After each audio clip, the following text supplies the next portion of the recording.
Welcome to 5 Best Bikes, Cycle World's newest video podcast where we talk about the 5 best bikes. This week, I've got my boss, Mark Hoyer. Mark, what's your deal?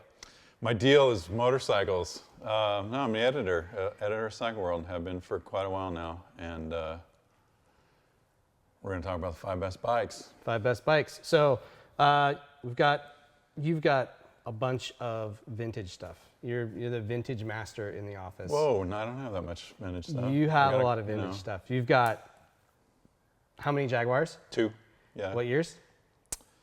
64, 66. Okay. You've got some crazy weird... Thames van. Okay. Yeah, that's when you say crazy weird, I think Thames van. Yeah. 58 Thames van, box-shaped van, British, English Ford. Needs an engine. All the racers, engine's done. But all the racers, all the Continental racers and English racers, sort of in the late 50s when it came out, it had a lot of power and a lot of capacity, easy to load, good to drive for the time. And so that was kind of the inspiration, getting that there. Good So bike hauler, vintage bike hauler, yeah. Bike-wise? Couple, 1 or 3, 4, Exactly. maybe 4, depending if you count one that I may or may not own. Yeah, that one made a cameo in MC Garage. It just showed up. It just showed up, man. I Was don't know a where it 70 came from. It just what is showed it, a up. 72? 72 XS 650. Yeah. Seems to run okay. Yeah, we talked about JIS screwdrivers and how to get unstuck screws because everything on that bike is corroded. No, it's a good example for a good example for screwdriver discipline. It is. Yeah. You've got some other bikes that are quite a bit older though. Yeah, 74 Norton Commando, sort of similar vintage. Pretty nice bike to ride. Kind of updated to some modern bits. Yeah, little stuff here and there. Electronic ignition. That's about really the only change. Okay. Runs pretty nice. Cool. 54 Velocette MSS. Good British single, like real strong, good running bike. For a single from the 50s, pretty phenomenal performance. You know, with the gearing and the work I've done on the motor, you can sort of ride it at 70 miles an hour all day. Nice. Provided it's not apart getting a new piston or something. So. Melting down on the side of the road. Yeah. No, all I right. haven't done that to me too much. You got a 2-stroke too. Yeah, 73 RD 350. Kevin Cameron TZ spec motor. Whoa. Yeah, doesn't run, but I'm gathering the parts to finish that thing off. Very cool. Okay. Well, so I admit I have a problem. You have a problem, and there's an event every year in May. Yeah. That is basically like a shining beacon for Mark Hoyer. He kind of just drifts north during that time. What is that? It's true. The Quail Motorcycle Gathering is really, we've been sponsors of it from the first year, and it's kind of the poster child or philosophical motorcycle counterpart for Cycle World magazine. That is, it's all-inclusive. Mm-hmm. Every kind of bike gets into the Quail. I mean, not all bikes get into the Quail, but all types of bikes. So it's embraced choppers, it's embraced cafe racers, custom bikes. Where your sort of old-style Concours was more like restored, perfect, period correct, and there's survivor classes and stuff. So they've done a really good job of kind of including all of motorcycling. Nice emphasis on style, really good vibe. Good, so.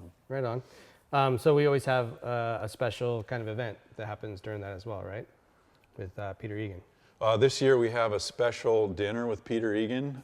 Peter Egan's just finished a book called The Best of Peter Egan. It's all from the pages of Cycle World. It's for sale now. It's a Motor Books edition, and super rad piece. It's got a lot of cool stories in it, and he's going to travel to the Quail this year for a dinner. We call it an evening with Peter Egan. Dinner's included. You buy the book. You can find out about it on our website and register. But Peter will be joining us. Cool. After the Quail Motorcycle Gathering. It's a separate event. You don't have to get a ticket for the Quail, though I recommend it. We'll have tickets for this dinner. It's limited, but we'll spend an evening talking about stories and musings of Peter's, and he'll talk a little bit about the book and his career, and very cool. Should be good times. Okay. So as soon as that link's available and open for registration, we'll put it down in the description below. So since we're talking about Quail, that's going to be our 5 best bikes episode this time. Oh, naturally. Absolutely, right? All this segue for nothing would be silly. So we're gonna start the timer. I've got my handy tape and my marker. I write them down the tape. We put them up on the toolbox board, and then we pull and take, and we argue which would be the 5 best bikes to go to Quail. So, and we have to do this in 10 minutes. That's the challenge of it, is to actually come to a list in 10 minutes. So start the timer, and since you're the guest and the boss, you get to go first. Okay, I've made it a habit of riding weird things up to the Quail from day one. Okay. But I'm not going to pick one of those things yet. But I'm going to say 2000, 2001 Kawasaki W650. Okay, yeah, that's a good bike. I have a soft spot in my heart for that bike, so I really like it. But what's the reasoning? It is, it's old enough now that it's sort of vintage in its own right. Like the new W800, totally cool, really groovy. But Yeah, really cool. I think this would have a particular amount of style because now it is, 19 years old. And it also was sort of, it was more vintage British than, for example, even the Bonneville of the day. So the Bonneville, the 2000 Bonneville, when it came out, the air-cooled Bonneville, I went on the press launch in Oxford. It was a really great modern interpretation of what the Triumph Bonneville had been. But I actually kind of enjoyed the vintageness of the W650 more, the sound, shape of the pipes. I agree. It sounds so cool, and then when you uncork them, they sound even cooler. Yeah. I actually raced one at the Elsinore Grand Prix in 2001. Nice. So See, that's, I have an affinity for that nuts. bike. So definitely on the list. All right, I'm gonna kick it off with a Ducati MH900E, my KL replica tribute piece. Man. Right? It's super beautiful bike. Yeah, I can't super argue. rad. I can't argue with that. It's super beautiful and super rad, but bring wrist braces, back braces. Yeah, it's not. Chop your legs off at the knees, like exquisite. Like that's the kind of bike where it's super stylish, beautiful. I mean, beautiful from every angle, and sounds great, but was less comfortable than like a 996, 916. Oh yeah, of course. Like, of it course, was just yes. a rack. So super rack. Yeah. You have to be wicked dedicated. Well, yeah, it all depends, I guess, how wanna far ride you're that. riding to Well, the Quail, right? If you're riding from here, probably not the best bike. If you're riding from like 4 blocks away in Monterey, Yeah. it could be, right? But I had a friend that bought one. He rode it from the dealership to his house, which was about 7 miles, parked in his garage, never rode it again because he was like, I can't even sit on it. So maybe not the best. I think we'll leave it off the list. It's a cool bike, but I think we're gonna leave it off the list for now. Yeah. Hit me with your next one. I'm going to go with modern British interpretation of British. Bonneville T120, one of the T120s, because it's, I'm a big fan of kind of upright riding position, phenomenal motor, great sound, nice chassis, just great sort of standard motorcycle. Right. With a lot of style. Yeah, it is. It is. Has a lot of style. I was actually going to throw a Thruxton in there. Ooh, which kind of Thruxton? I was actually thinking the new TFC, the Triumph Factory Custom Thruxton. It's not out yet though. Yeah, but We haven't ridden it. Once again, probably a torture rack. We could make a phone call. See if we could get it. I would say I got it. You're right, because it can't be that uncomfortable, and the style points versus the T120 goes up. It's through the roof. Okay. So I written down Bonnie, but we're just going to leave it off and we're going to replace it with the Thruxton. Right on. For the sake of time and for the sake of coolness. So that's my next one. So let's have another one from you. I would go with 2017 Honda CB1100 EX. CB750EX. 1100. Sorry. 1100. Yeah. Super So what cool you get bikes. with the EX is that beautiful seamless gas tank. And the paint finishes on that bike are exquisite. That candy red on the tank, no seam. It's just butter. And the EX got like 4.4 gallons of fuel capacity versus 3.9 for the original modern CB1100. So you got a little bit range. Not that it's a huge difference, but the bike has got a nice ergonomics to where you could ride a full tank and not want to get off the thing. So great riding stance and butter smooth every pivot feels like it's got bearings in it, just liquid centers, you know? I totally back that one. I agree. EX, CB 1100 EX. Okay. While I'm slapping it up there, I got kind of a weird one. My buddy Bruno De Prato from Italy sent over a story a while back about a Magni 750S Tributo. Yeah. So basically a tribute to the 71 MV 750 Sport. So it's a modern interpretation. Looks like a 750 Sport, Yeah. but it's got a new motor in it. It's got a modern chassis. It just Yeah. has that really cool yeah. red and blue style, and you know, but it's probably really hard to get one in the United States. Yeah, that's true. It's a pretty bike. Yeah, You could ride at the Quail and it'd probably sit somewhere on the lawn. And yeah, people you know, gather around it. I could come up with arguments against that. At the same time, any Manny, they're 'Kay. exquisite. Okay, putting I it mean, in there. Arturo, I mean, it's just, there's so much history and light. I concede. Okay, Yeah, good. I can't, I didn't even think of that. And I blew got his me. mind. I Got got me. him. I got him. That doesn't happen often, if ever. So, okay, next. What else you got? just keep in mind I can veto any of these. Yeah, you are the boss. Like you could just say, nope, it's on my list. Sorry. We've got about 3.5 minutes left. Okay, 3.5 minutes. Should I go? You go. I'll go.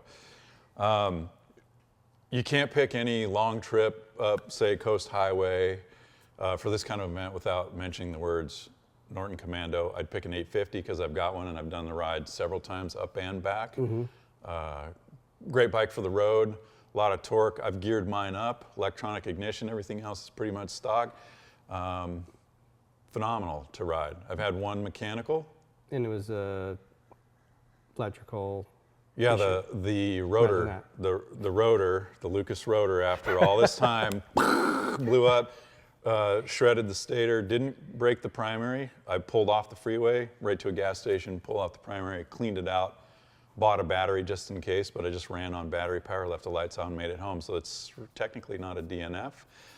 Anyway, great bike, smooth, powerful, sort of the... It's crazy how smooth and powerful they are for the era they came out in, right? For like a 70s, Yeah. mid-70s bike to actually Yeah. be rideable to the Quail and back with very few issues, I think it definitely has to go on the Yeah, list. good handling. You know, if you're doing the Quail ride, so May 4th is the Quail event, but the Quail ride is May 3rd, limited tickets, 100 tickets. Usually we get a stop at Laguna Seca and we get to run a couple laps. And actually the Commando's pretty nice up Pretty there. rad on it. Yeah, I mean, Yep, I say goes on the list for sure. So I got another one that it's actually not out yet, but I think also has some history to it, to where people would go, yes, that's a 2020 Katana. yeah.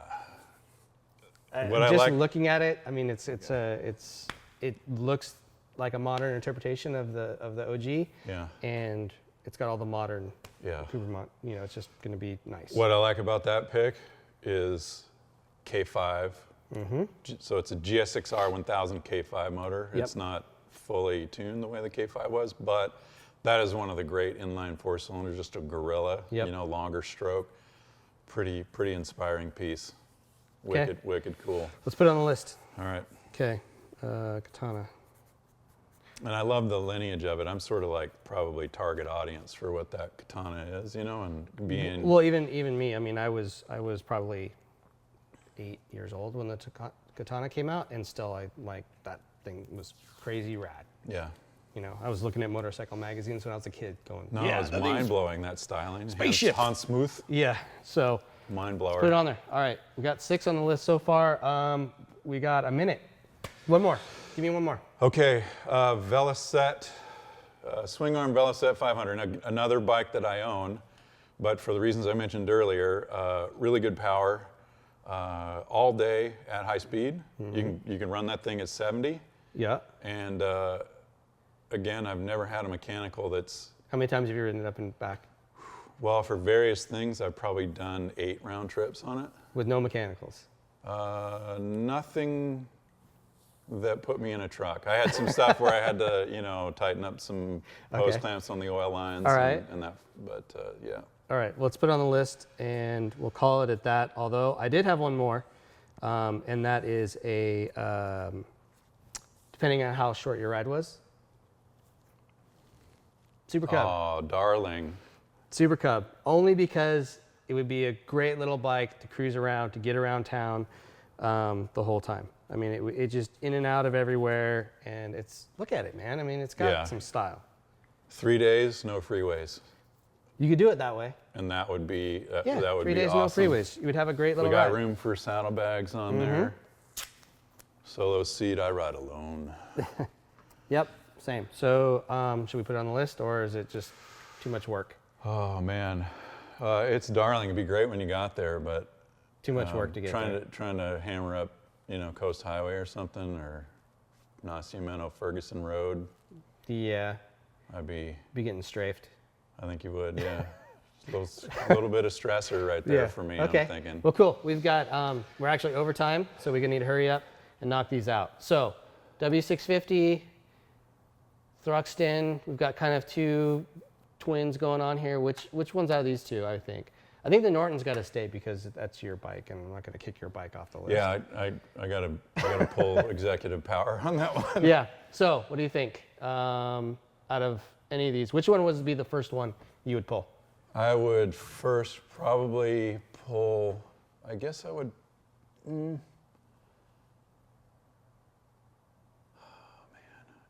I might just pull the Thruxton TFL. Okay.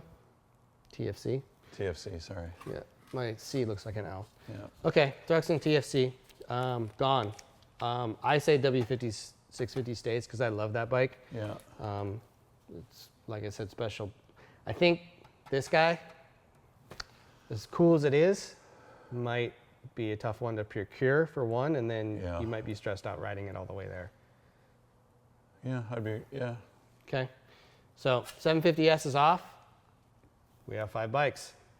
2 of your bikes stayed on the list. Yeah, right on. Okay, so there we go. 5 bikes, 5 best bikes to ride to the Quail with.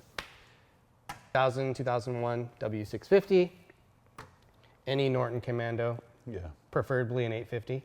I like them. Okay, preferably an 850. CB1100EX because it's super comfortable, super easy Butter to ride. smooth, and it looks the part. It's just it's a full package. 2020 Katana, just you can't deny it. Yeah. We'll just leave it at that. K5 motor in it, and it's going to be a really good bike. We already know it's going to be pretty rad.